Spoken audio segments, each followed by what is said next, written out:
Hello everyone, it's Mrs. Dornberg, and today we're going to make homemade fermented sauerkraut. Now you may have seen in the news that sauerkraut is good for you and it has lots of probiotics. It also is high in vitamin C, vitamin K, B vitamins, B6, folate. It is also high in fiber, it's good for your digestion, helps detoxify the body. But when they talk about sauerkraut like that, they mean the naturally fermented sauerkraut. So what we want to do is we just want to take the cabbage, put it with some salt, and that will start a lactic acid fermentation process, which will be natural with no preservatives. A lot of the sauerkraut that you get in the store, especially the shelf stable, has been soured by the vinegar, and then the bacteria is killed off with the high heat pasteurization.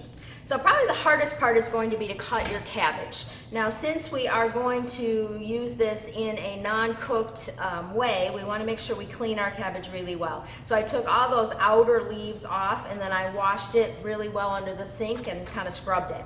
Now we're going to take the bottom part, the bottom stem off. So just take that off. Then you want to put your cabbage flat, that Advantage Chef. Then we're going to cut it in half. So just kind of wiggle your knife down. So we have our two halves. So we'll take one of those halves. We'll put it flat again. We'll cut it into quarters. Okay. And then we're going to save a few of those outer leaves there. Then we have a core. So if we take our knife at an angle, we can cut that core off. Then we want to thinly slice this cabbage. Now this might be a little big for our knife, so we're going to cut it in one more wedge. So we have, this is really 1/8 of a cabbage, and we're going to thinly slice this with our knife.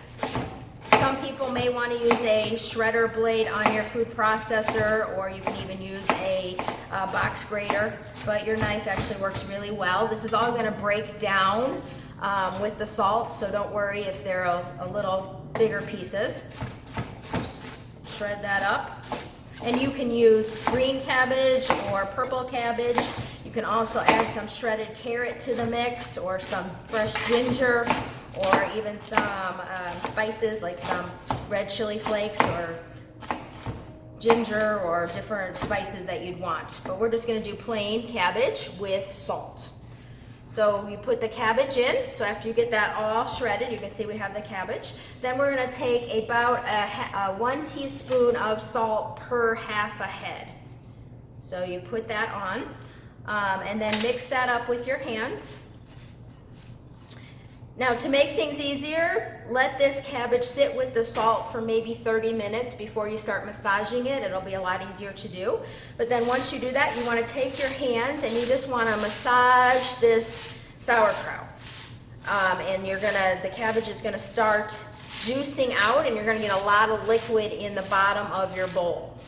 This can take between 8 and 10 minutes, so you have to have patience with this. It's going to start to feel like it's breaking down, but you have to get a pool of liquid in the bottom. If it's too hard on your hands, you can use something like a pestle and just kind of poke at it. But what you want to do is you want to break up the fibers in the cabbage and have that react with the salt so it starts juicing out. So like I said, it'll be about 8 or 10 minutes. So after you get done with that, then it's going to look like this, and you can see, look at all of that liquid that we have in there. So this is very soft if you feel it, and you have a lot of liquid in the bottom, and that, like I said, is what you're looking for. Then after you get to that point, then you want to take a clean jar, and you're going to put your massaged cabbage into the jar. All right, so you want to get it all in there. And you want to pack it down as tight as possible. So get all those little pieces in there. And this will, reduce in size quite a bit. So for this 4-cup jar, you almost need a whole head of cabbage. So then you're going to press down to make sure that the liquid is totally covering the cabbage. And if you don't have enough liquid covering the cabbage, you didn't massage it enough, so put it back in your bowl to massage it. Okay. Now you can fill this jar up to about here, but you do want to leave about 2 inches at the top. If you don't, it starts percolating out and you get liquid all over the place. I know that from experience, so make sure you leave some headspace there. Then after you have that all coated with that liquid, then take that leaf that we saved, push that on the top of the cabbage, and that will help keep everything submerged in that liquid. Now you're going to take a top and put it on, seal it very tightly. I like these plastic tops, but you can also use just the plain, ball top tops. Put it on your counter away from light, so somewhere in a dark place at room temperature for 3 days. Okay, so after 3 days, then you're going to take it.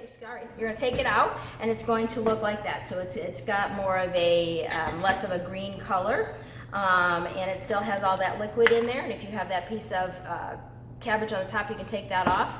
But now this, if you open it, taste it, smell it, this is tasting like sauerkraut now. So this is fermented. You want to make sure there's no mold there, or if it has an off smell, then something might have gone wrong with the fermentation, so just toss it and start over. But as long as everything was submerged and stayed submerged for those 3 days, and you kept it out of the light, everything should be fine. So after your 3 days, put this in the refrigerator, and then it's ready for you to enjoy. I hope you will try this and see that making sauerkraut is actually much easier than you probably expected, and it's very delicious, and like I said, just a tablespoon or 2 a day can really have a lot of health benefits. Remember, a healthy lifestyle begins in the kitchen. Until next time, this is Mrs. Dornberg.